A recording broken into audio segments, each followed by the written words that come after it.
अगला है कि बिजली के रॉकेट्स या अन्य किसी साधन से मच्छर मारना सही है या नहीं।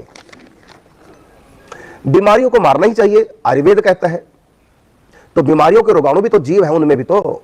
अब किसी के घाव हो जाए, पेट में कीड़े पड़ जाए, या घाव हो जाए तो कीड़े पड़ जाए, तो क्या कीड़ों को मारे ना? पेट में कीड़े हो जाते हैं, फीता कृमि हो जाते हैं, छोटे छोटे बच्चों को चनूने पड़ जाते हैं, तो उसकी दवाई हम लेते हैं कीड़े मारने की।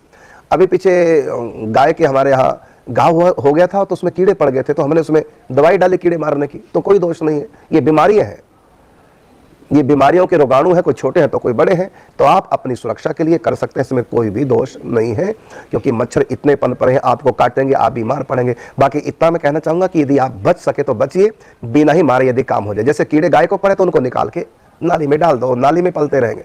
कोशिश तो ये कीजिए कि ना मरे और हमारा गाय का भी भला हो जाए और ये मच्छर हमको ना काटे। इसलिए आप मच्छरों को भगाने के लिए कई तरह की चीजें हैं वो इस्तेमाल करें।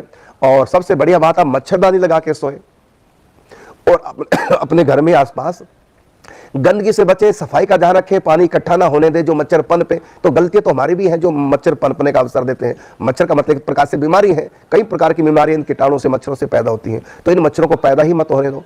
और तो कोशिश तो ये कीजिए कि हम मारे ना, मच्छरदानी लगाए या इनको भगाए। लेकिन फिर भी यदि ऐसा नहीं संभव है तो फिर हम अपनी सुरक्षा के लिए, क्योंकि हमारे मन में हिंसा का भाव तो होता नहीं, हम तो अपनी सेफ्टी के लिए कर रहे हैं, तो अपनी सेफ्टी के लिए आप कर सकते हैं। जो हथियार जो उठाने की शास्त्रों में बात कही है, हमारे समस्त देवी देवताओं के हाथ में हथियार है, तो हथियार का मतलब सीधा सीधा मारना ही तो होता है, किसी के मारने के लिए तो हथियार होते हैं।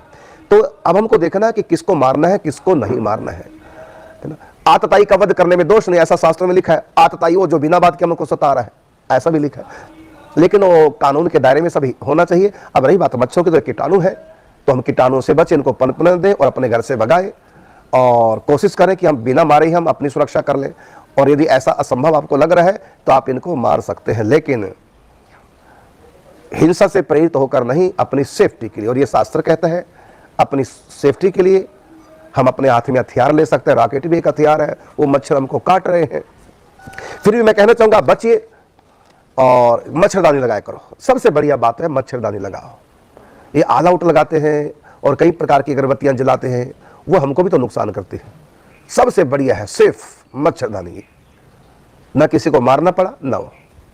ऐसे अनाज में कीड़े पड़ जाते हैं तो हम उनको साफ करते हैं, तो उसमें कीड़े मरते हैं, लेकिन कोई पाप नहीं लगता, क्योंकि हमारा लक्ष्य कीड़े मारना नहीं था, हमारा लक्ष्य था अनाज को साफ करना। जब हम अनाज को साफ करेंगे, कीड़े बाहर चले जाते हैं, वो मरते ही हैं। तो बीमारियों में पेट में जैसे कीड़े हो जाते हैं, मैंने बताया, तो इनको बीमारी मानो। यहां तक कि कहा सैनिक जो है सीमा पे आदमियों को मार देते हैं तो कोई पाप नहीं लगता। क्यों?